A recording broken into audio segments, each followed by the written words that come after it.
اگر ہم بات کریں جنوب ایشیا کی اور جس میں آبادی کی اگر ہم بات کریں تو 2 ارب سے زائد کی آبادی ہے، لیکن بدقسمتی سے خستہ حالی، تنگ دستی اور قسم فرسی کی زندگی گزارنے کے باوجود بھی بھارت جو ہے وہ اپنی ہٹ درمی سے باز نہیں آیا اور بھارت نے ایک مرتبہ پھر ایک خفیہ نیوکلیئر سٹی جو ہے اس کا قیام عمل میں لایا ہے۔ دفتر خارجہ کے ترجمان نفیس ذکریہ نے جب یہ بات کی تو بھارت نے اس کو ڈینائی کیا کہ اس طرح کا کوئی معاملہ بھی نہیں ہے۔ بہرحال یہ حقیقت جو ہے اب کھل کر سامنے آنے لگی ہے۔ بھارتی جنگی جنوبی ایشیا کے لیے ایک بہت بڑا خطرہ ہے۔ اس پر آج ہم سے حاصل گفتگو کرنے کی کوشش کریں گے۔ اپنے مہمانوں کا تعارف کرواتے چلیں۔ ہمارے پہلے مہمان ہیں جاوید خان جدود، سینئر تجزیہ کار ہیں، بہت شکریہ آپ کا۔ ہمارے دوسرے مہمان پروفیسر ظفر نواز جسپال صاحب، ماہر بین الاقوامی امور، آپ کا بھی بہت شکریہ۔ جدود صاحب، آپ سے پروگرام کا آغاز کرتے ہیں۔ میری ٹائم سیکیورٹی کی بات جہاں تک ہم کرتے ہیں، بندرگاہوں کو محفوظ بنانے کی بات کرتے ہیں، مشرق سے مغرب تک تمام افواج کو تو ہم نے اکٹھا بھی کر لیا، بحری امن مشقوں کا سلسلہ بھی جاری ہے، لیکن بھارت نے جو یہ نیوکلیئر سٹی کا جو قیام آپ نے دیکھا کہ پچھلے دنوں میں اس نے بہت بڑی تعداد میں اسلحہ بھی خریدا، کھربوں روپے کا اسلحہ خریدا، بھارت کرنے کیا چاہ رہا ہے؟ بہت بہت شکریہ ڈاکٹر سجاد صاحب۔ یہ دیکھیں بیسیکلی بڑی کمپلیکس سچویشن ہے۔ اس کو ہم بڑا سمپلسٹیکلی دیکھتے ہیں کہ انڈین جو آرمز بلڈ اپ ہے، اگر آپ دیکھیں تو اباؤٹ $50 بلین ورتھ کے جو ماڈرنائزیشن ہے اس کی، ویپنائزیشن پروگرامز کی وہ کر رہا ہے، اور یہ اگر آپ دیکھیں تو میجر اس کی جو تھرسٹ ہے وہ پاکستان کے خلاف ہے۔ ان کی 70% لینڈ فورسز ڈپلائڈ ہیں آن the western border with Pakistan. اس کے علاوہ اگر آپ دیکھیں تو ان کی ایئر پاور بھی ڈپلائڈ جو ہے وہ بھی پاکستان کے خلاف ہے، پاکستان سینٹرک ہے۔ اب آپ نے بات کی نیوکلیئر ان کی جو کیپیبلٹی ہے، اس وقت جو پاکستان نے، میں جواب میں یہ کہوں گا کہ جو نیوکلیئر ٹرائب جو پاکستان نے اچیو کیا، وہ ایک اتنی میجر اچیومنٹ ہے پاکستان کے پارٹ پہ کہ جو انڈر اسٹیٹڈ رہی ہمارے پرائیویٹ میڈیا میں بھی، کہ پاکستان ایک ایسا ملک جو کہ بیسیکلی نہ تو اکانومی اس کی میچ کرتی ہے انڈیا کے ساتھ، نہ پاپولیشن میچ کرتی ہے، نہ اس کا سائز میچ کرتا ہے۔ اس کے باوجود Pakistan has been forced to match India, اور وہ اس انداز سے میچ کرنے ہم نے ایک جو نیوکلیئر ڈیٹرنس ہے وہ ہم نے اس لیول پہ لے جائیں کہ فیوچرسٹکلی اسپیکنگ کسی بھی سٹیج پہ پاکستان کے خلاف کوئی ایڈونچرزم جو ایسٹرن بارڈرز کی طرف سے وہ نہ ہو۔ تو ہم نے لینڈ بیسڈ، سی بون، ایئر بون جو ہم نے نیوکلیئر اسٹرائک کیپیبلٹی اچیو کی، تو نیوکلیئر ٹرائیڈ میں سمجھتا ہوں کہ اتنی امپورٹنٹ جواب ہے انڈیا کی کسی بھی ویپنائزیشن پروگرام کے لیے۔ اس کے علاوہ اگر آپ دیکھیں تو پاکستان نے کبھی بھی اسلحے کی دوڑ میں شمولیت اختیار نہیں کی۔ پاکستان ایک ایسا ملک ہے جو اپنے عوام پہ اپنی اکانومی کو امپروو کر کے جو عوام کی لیونگ سٹینڈرڈ ہے اس کو امپروو کرنا چاہتا ہے، اور آپ نے بڑا رائٹلی پوائنٹ آؤٹ کیا کہ آخر چاہتا کیا انڈیا، کیونکہ یہ ایسی دوڑ ہے ڈاکٹر صاحب جس کا اینڈ کوئی نہیں ہے۔ اگر آپ اس انداز سے ویپنائزیشن کریں گے اور اس انداز سے جو آپ نیوکلیئر کلب کی طرف بھی، جو ایلیٹ کلب ہے اس کی طرف بھی جانا چاہتے ہیں، اب پرابلم پاکستان کے لیے کیا ہے کہ پاکستان ایک ایسی جگہ پہ موجود ہے جہاں پہ ایک خطہ نہیں، جیسے آپ نے خود کہا South Asia, Central Asia, Middle East, اس کے بیونڈ افریقہ اور یورپ کی طرف پاکستان کنیکٹیوٹی پرووائڈ کرتا ہے۔ انڈیا کے پاس کوئی آپشن نہیں ہے، اگر اس نے افغانستان تک پہنچنا ہے تو پاکستان سے ہو کے جائے گا، اگر انڈیا نے یہاں سے نکل کے مڈل ایسٹ کی طرف جانا ہے، سینٹرل ایشیا کی طرف جانا ہے، تو پاکستان کے بغیر یہ ممکن نہیں ہے۔ تو میں سمجھتا ہوں ایگزیکٹلی، مجھے لگتا ہے یہ کہ انڈیا کی جو نئی قیادت ہے، پرائم منسٹر مودی اس وقت جو اقتدار میں موجود ہے، تو وہ محسوس ایسے ہوتا ہے کہ جو ہندوتوا پالیسی ہے وہ اتنی کھل کے سامنے آ چکی ہوئی ہے کہ انڈیا نہ صرف ریجنل پاور کے طور پہ اس کو پروجیکٹ کرنا چاہتے ہیں، بلکہ ان کا خواب یہ ہے کہ انڈیا کو ایز اے گلوبل پاور کے طور پہ،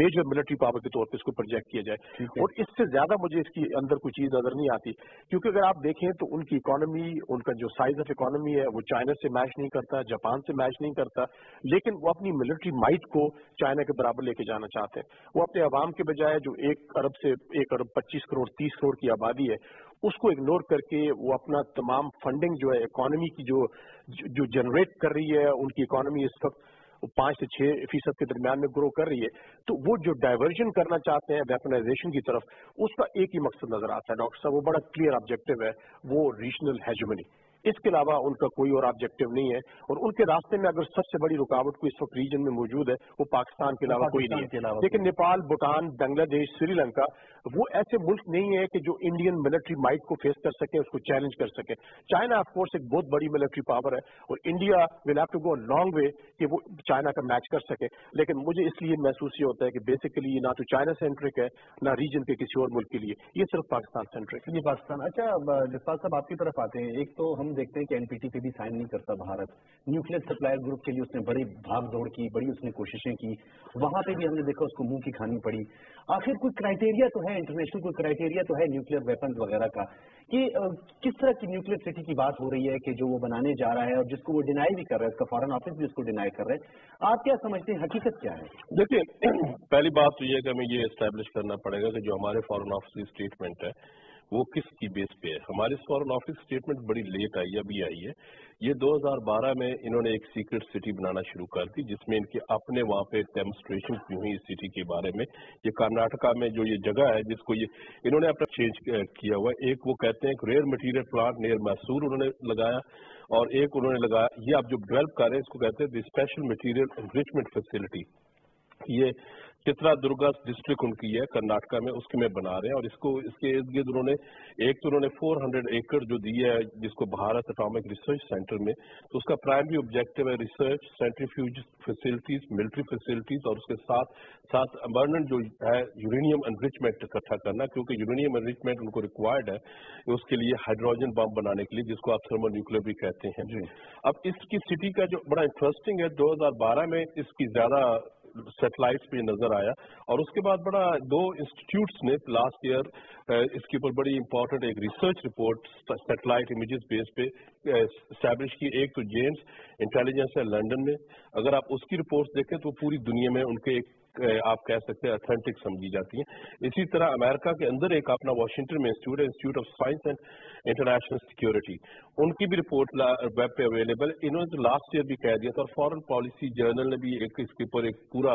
رپورٹ پبلش کی سٹی کے اوپر, جس کو آپ کہہ سکتے ہیں اسپیشل مٹیریل انریچمنٹ سٹی, جس کو بھارت کا بھی یہ فارن آفس ڈینائی کر رہا ہے. اس کے اوپر تو 2014 میں ان کی رپورٹ آ گئی. تو یہ اب وہاں پہ بڑا انٹرسٹنگ ہوا کہ ایون ان 2013 میں ان کے اپنے لوگ جو انوائرمنٹلسٹ تھے اس کے اگینسٹ جب گئے کورٹ میں, تو پھر DRDO جو ان کی ڈیفینس ریسرچ ڈیولپمنٹ آرگنائزیشن ہے اس نے اس کو سنب کرایا تھرو دی گورنمنٹ پریشر. تو کہنے کی بات یہ ہے کہ یہ بالکل غلط بھارت کا فارن آفس کے جو اسپوکس پرسن نے یہ غلط بات کہی ہے کہ ہمارے اسپوکس پرسن کی یہ کوئی امیجنیشن ہے یا ہماری کوئی امیجنیشن, کوئی امیجنیشن نہیں. میں نے آپ کو فیکٹس بتا دی ہیں, اگر اور مزید چاہیے تو اور بھی اویلیبل ہے. تو یہ ایک آپ کے ہمیں اس کو پروجیکٹ کرنا ہے کہ بھارت کا ہمیشہ رہا ہے کہ دوسروں کو جھوٹا کہنا اور اپنی چیزوں کو چھپانا. دوسری بات جو آپ نے کہی, یہ NPT کا ممبر نہیں ہے, مگر انٹرنیشنل کمیونٹی میں کوئی کرائٹیریا نہیں ہے. انٹرنیشنل کمیونٹی میں اس وقت صرف کرائٹیریا, خاص طور پہ امریکن لیڈ جو ورلڈ ہے اس میں نیوکلیر کرائٹیریا کہ اگر آپ کے لیے وہ آپ کا لایا اکنامک مارکیٹ ہے تو اس کو دے دیں, باقی کو نہ دیں. تو NPT کا ممبر نہ ہونے کے باوجود بھی وہ جب سے اس کو 2008 میں ویور ملا ہے نیوکلیر سپلائی گروپ کا, تو اس کو ہر وہ فیسلٹی, ہر وہ اپرچونٹی اویلیبل ہے to purchase enough material nuclear reactors. ابھی اس نے جو نیوکلیر ریئیکٹر 6 نیوکلیر ریئیکٹرز کی ڈیل کی ہے اس کے ساتھ ویسٹرن ہاؤس اور توشیبا کا جو یہ پروجیکٹ ہے امریکہ میں, تو اس سے اس کی جو اسپینٹ فیول انوینٹری ہے وہ بہت بڑھ جائے گی, جس کو وہ مس یوز کر سکتا ہے. کیونکہ وہ کہتا تھا کہ میرا وہ IEA کے تحت نیچے ہوگا, مگر یہ جو اس کی فیسلٹی یہ IEA کے نیچے نہیں ہے. اور ویسے بھی جو 1974 میں اور 1998 میں جو بھارت نے ٹیسٹ کیا تھا وہ بھی سائرس ریئیکٹر جو تھا وہ IAEA کے نیچے تھا, اس کے سیف گارڈ میں تھا, انٹرنیشنل اٹامک انرجی ایجنسی کی, مگر اس نے یوز کیا. تو NPT کا تو یہ ممبر نہیں ہے, مگر اس سے زیادہ ممبر سے زیادہ اس کو اویلیبل ہے. دوسری بات آپ نے نیوکلیر سپلائی گروپ کی کہی, تو یہ بات درست ہے کہ پاکستان کی پرو ایکٹیو ڈپلومیسی میں 2008 میں تو ہم نے اس کے اوپر ہمیں نہیں اچیومنٹ ہوئی, مگر جب 2016 میں بھارت نے جون میں اپنی بڈ کی مئی میں, تو جون میں جب اس کا ڈیسیژن ہونا تھا نیوکلیر سپلائی گروپ کی میٹنگ جو سیول میں ہوئی, تو ہم نے بھی اس کے لیے کمپیٹ کرنے کے لیے آ گئے. تو اس پہ چائنا نے اور like minded country New Zealand many other countries نے یہ کہا کہ آپ ایک کرائٹیریا ڈیفائن کریں. پاکستان کا بڑا کلیئر اس پہ سٹینس ہے کہ آپ ایک کرائٹیریا بنا دیں, جو کرائٹیریا فلفل کرے وہ نیوکلیر سپلائی گروپ کا ممبر بن جائے, جو نہ فلفل کرے وہ نہ بنے. مگر اس کے ساتھ جو سب سے بڑا پرابلم ہمیں جو دیکھنا پڑ رہا ہے وہ یہ دیکھنا ہوگا کہ جی کہ بھارت کے دونوں طرف, اگر آپ فارن آفس اسپوکس پرسن کی اسٹیٹمنٹ کو پڑھے,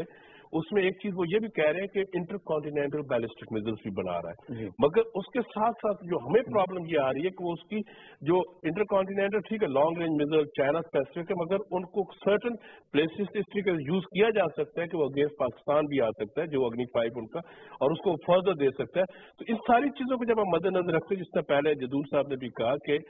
اس خطے میں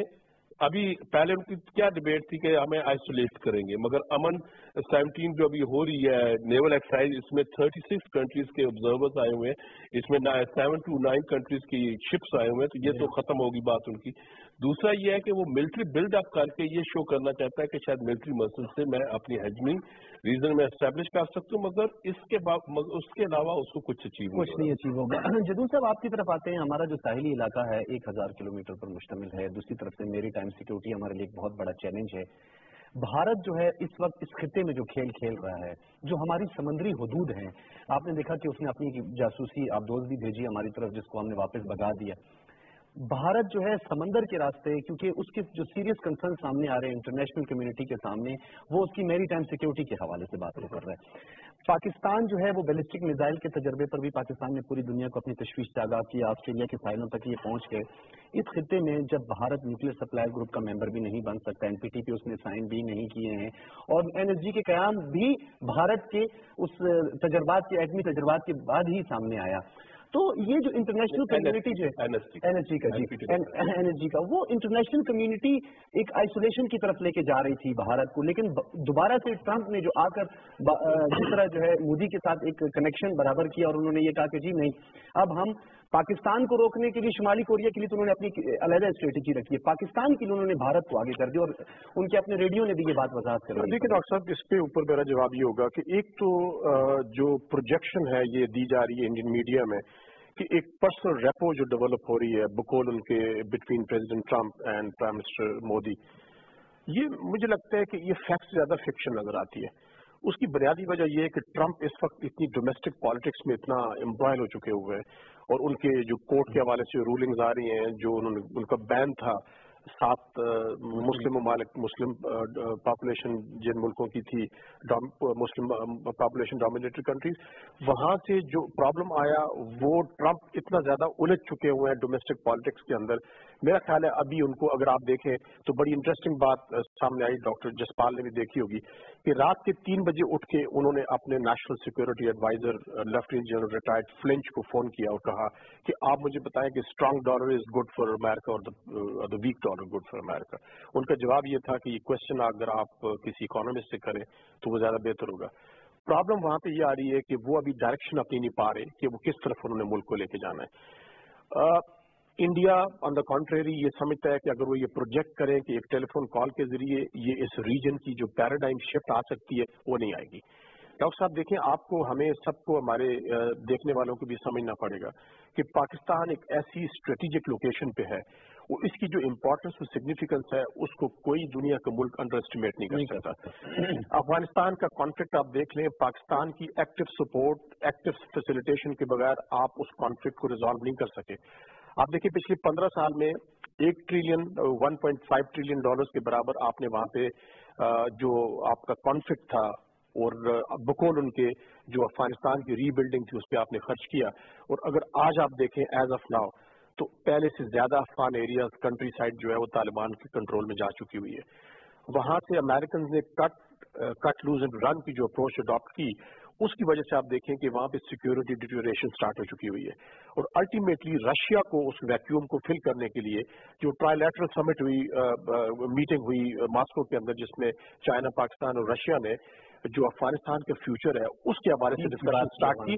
क्योंकि उसकी वजह यह है कि अमेरिका ने वहां से कट लूज एंड रन की पॉलिसी अडॉप्ट करते हुए न सिर्फ अफगानिस्तान को खतरे में छोड़ा बल्कि इस पूरे रीजन को खतरा में छोड़ दिया। अफगानिस्तान में होगी तो पाकिस्तान के साथ तो फिर अमेरिका को अपने ताल्लुकात बेहतर सवार करने होंगे। मेरा पॉइंट यही है, मेरा पॉइंट ये है कि आप देखें, अगर अभी आप जैसे रिसेंट आप बातचीत भी चल पड़ी, हमारे आर्मी चीफ के साथ भी उनकी बात हुई, मुझे लगता ये है कि इंडियंस हमेशा से ये कोशिश होती है उनकी कि अपने आप को आउट ऑफ प्रोपोर्शन अपनी प्रोजेक्शन करते हैं। वो पाकिस्तान इनफैक्ट अंडर प्रोजेक्शन करता है अपनी। पाकिस्तान का भी फॉरेन पॉलिसी में इतना प्रोएक्टिव अप्रोच नहीं रखी जितनी उन्होंने रखी हुई है। अब इस तरफ आते हैं कि क्या वो अपने ऑब्जेक्टिव अचीव कर पाएगा इंडिया, जो आपने बयान किए, मेरे ख्याल में पॉसिबल नहीं है। इसलिए नहीं कि पाकिस्तान विज़-अ-वी इंडिया उसकी अपनी एक हैसियत है। ठीक है। ना तो अमेरिका उसको अंडरमाइन कर सकता है, ना उसको यूरोपियन कंट्रीज अंडरमाइन कर सकते हैं, चाइना हमारी हैसियत को समझता है। और सबसे इंपॉर्टेंट अगर आप देखें तो रशिया जिस अंदाज से फॉरेन पॉलिसी फ्रंट पे आगे आके इस रीजन की पॉलिटिक्स के अंदर उसने अपने आप को इन्वॉल्व किया है, ये मैसेज है वाशिंगटन के लिए। क्योंकि अगर आप देखें तो रशिया का जो बेसिक कंसर्न है वो ये है कि अफगानिस्तान में जो आईसिस के फुटप्रिंट्स हैं वो सेंट्रल एशियन रिपब्लिक के बॉर्डर्स पे जाके जो सेंट्रल एशियन स्टेट्स है उनको भी थ्रेटन कर रहे हैं, और रशिया कभी नहीं चाहेगा कि रशिया जो है वो गर्म पानी की तरफ और समंदरों की तरफ भी उसका इंटरेस्ट ज्यादा है। देखिए वो कुदरती बात है, और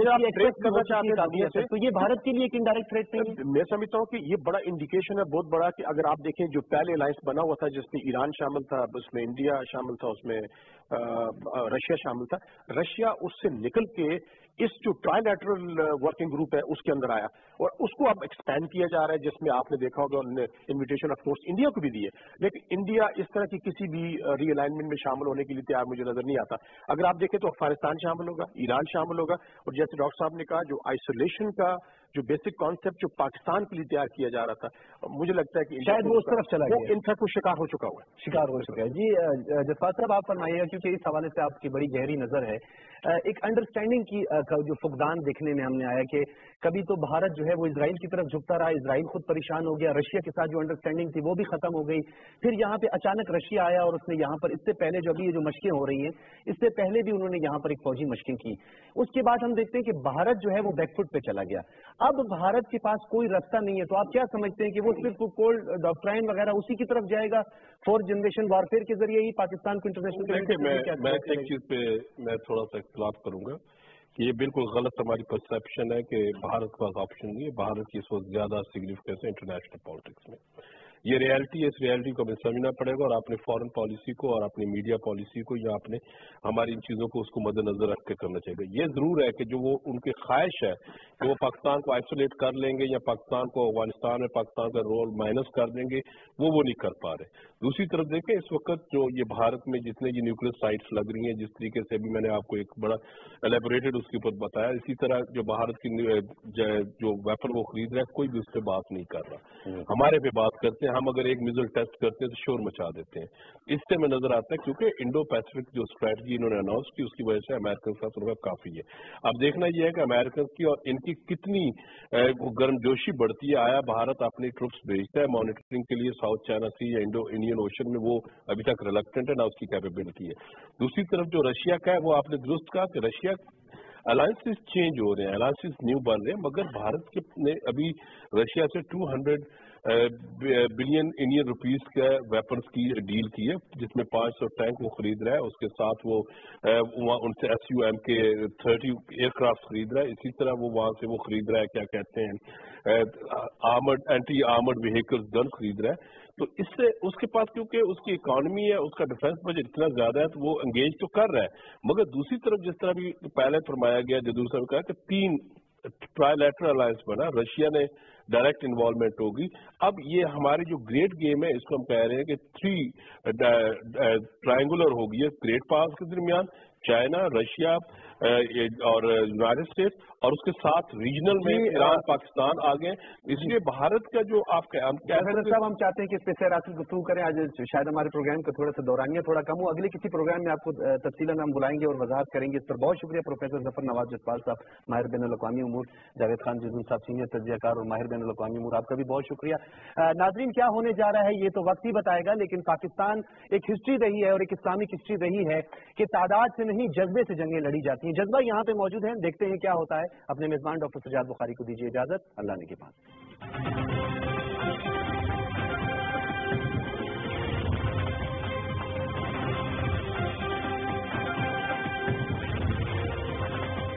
है वो तामीर कर रहा है, उसके साथ साथ जो मिसाइल तजुर्बात किए जा रहे हैं इससे खत्ते में जो तवाजुन है वो बिगड़ रहा है। साथ साथ ये भी कहना था तर्जुमान दफ्तर खारजा का कि पाकिस्तान ने हमेशा कोशिश की है कि भारत के साथ पुरअमन ताल्लुकात जो हैं उनको कायम रखा जाए, लेकिन भारत ने हमेशा ही हठधर्मी का मुजाहरा किया है। LOC की खिलाफवर्जी की अगर बात की जाए तो 400 अफराद अब तक शहीद हो चुके हैं जो भारत की जानिब से अब तक LOC की खिलाफवर्जी की गई है। और उसके साथ साथ जो सर्जिकल स्ट्राइक का ड्रामा किया